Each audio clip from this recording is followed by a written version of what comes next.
जब से सिंघम अगेन का ट्रेलर आया है, पूरी बॉलीवुड कान में रुई लगा के सो गई है, मानो दुनिया खत्म होने वाली हो और सिंघम अगेन बॉलीवुड की लास्ट मूवी हो। बात तो सही है। पर भूल भुलैया 3 और कार्तिक आर्यन ने कहा अगर दुनिया खत्म होने वाली हो तो वो लास्ट फिल्म सिंघम अगेन नहीं, वो लास्ट फिल्म होगी भूल भुलैया 3। और सब लोग दुनिया खत्म होने से पहले आतामारी सटकली नहीं बोलेंगे, बोलेंगे रू बाबा की जय। इस साल की one of the most awaited film भूल भुलैया 3 का ट्रेलर आ चुका है और सिंघम अगेन के ट्रेलर को देख के ऐसा लगता था कि कहीं भूल भुलैया 3 भूल भुलैया फ्रेंचाइजी की आखिरी फिल्म साबित ना हो। ठीक है, भूल भुलैया 3 का ट्रेलर इंटरेस्टिंग तो है, पर फिर भी पता नहीं क्यों लग रहा है कि भूल भुलैया वाले पहले सिंघम अगेन देखेंगे और सिंघम अगेन देख के बाहर जब आएंगे ना तो भूल भुलैया 3 थिएटर में बनी रहे तो उसको अपनी खुशनसीबी मानेंगे और कहेंगे रू बाबा की जय। मस्त जोक मारा रे। भूल भुलैया 3 का ट्रेलर आ चुका है और ट्रेलर में रू बाबा अपनी भूतियापंती बखूबी से निभा रहे हैं और रू बाबा इतनी चतुर और चालाक है कि स्त्री 2 के बाद भूतों की बची कुची इज्जत भी खराब कर रहे हैं। रू बाबा ने भूत के नाम का गलत फायदा उठा के पूरी दुनिया में लूट मचा रखी है, क्योंकि भाई जो चीज रू बाबा को चाहिए होती है वो उसे श्रापित डिक्लेयर करके अपने साथ अपने घर ले जाते हैं। फिर चाहे वो गांधी जी की फोटो में 500 और 2000 का नोट हो या फिर खुद को कार्तिक आर्यन की फैन बताने वाली कोई लड़की।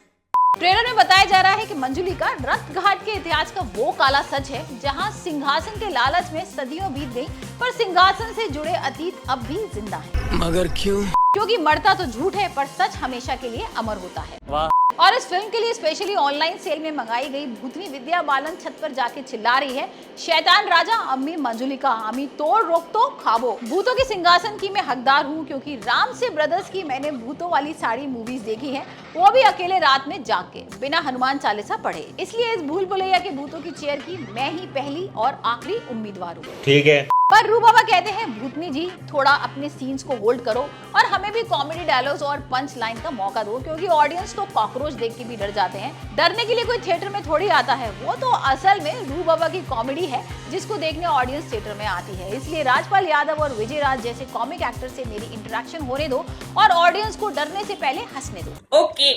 कार्तिक आर्यन कहते हैं हमको इस फिल्म में युवराज घोषित करो और कपड़े मनीष मल्होत्रा के घर से चुरा के लाओ, क्योंकि इंडिया की नेशनल क्रश तृप्ति डिमरी को इम्प्रेस भी तो करना है। ऐसे भूतिया वाले कपड़े पहन के तृप्ति के सामने आ गए तो कहीं भाई ढोंगी बाबा समझ के पुलिस को ना कॉल कर दे। बात तो सही है। अब रू बाबा पहुंचते हैं भूल भुलैया 2 के बंगले में जहां विद्या बालन भूत बन के बैठी है और कार्तिक आर्यन को पता है कि विद्या बालन का भूत कैसे उतारना है, क्योंकि कार्तिक आर्यन ने अक्षय कुमार और विद्या बालन की भूल भुलैया 1 देख रखी है। ओह, ऐसा है क्या? पर होता कुछ ऐसा है कि जो पहले कभी नहीं हुआ था। इतिहास अपने आप को अपने आप ही बदल रहा था, जैसे किसी ने हिस्ट्री की किताब में ज्योग्राफी की उल्टी कर दी। भूल भुलैया का वो दरवाजा खुलता है जिसे भूतों की दुनिया में बिग बॉस का घर कहते हैं और जहां एंट्री लेने के लिए भूतों की दुनिया में इन्फ्लुएंसर बनना पड़ता है।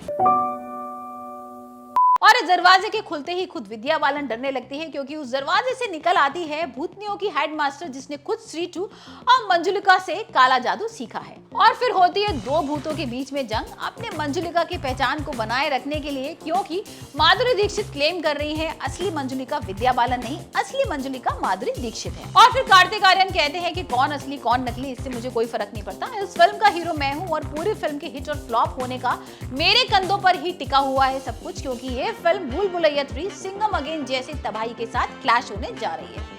और भाई अपनी नेक्स्ट पार्ट लाने के लिए भूल भुलैया 3 का हिट होना जरूरी है।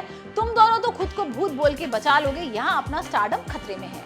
भूल भुलैया 3 में वो सब कॉमेडी और एलिमेंट्स हैं जो एक सुपर हिट बॉलीवुड मसाला फिल्म में होने चाहिए, पर भूल भुलैया 3 से गलती ये हो गई कि डेट पहले ही अनाउंस कर दी गई और सिंघम अगेन के ट्रेलर को देखकर आप अपनी फिल्म पीछे भी नहीं खींच सकते, नहीं तो ऑडियंस भूल भुलैया 3 की टीम को और कार्तिक आर्यन को कहेगी छोटी बच्ची हो क्या। तो अगर आपने भूल भुलैया 3 का ट्रेलर देखा हो तो कमेंट से मुझे जरूर बताइए कि आपको कैसा लगा, और ऐसे लेटेस्ट अपडेट्स के लिए जुड़े रहिए रूट्स रिव्यू के साथ। मैं आपसे फिर मिलती हूँ, तब तक के लिए बाय बाय।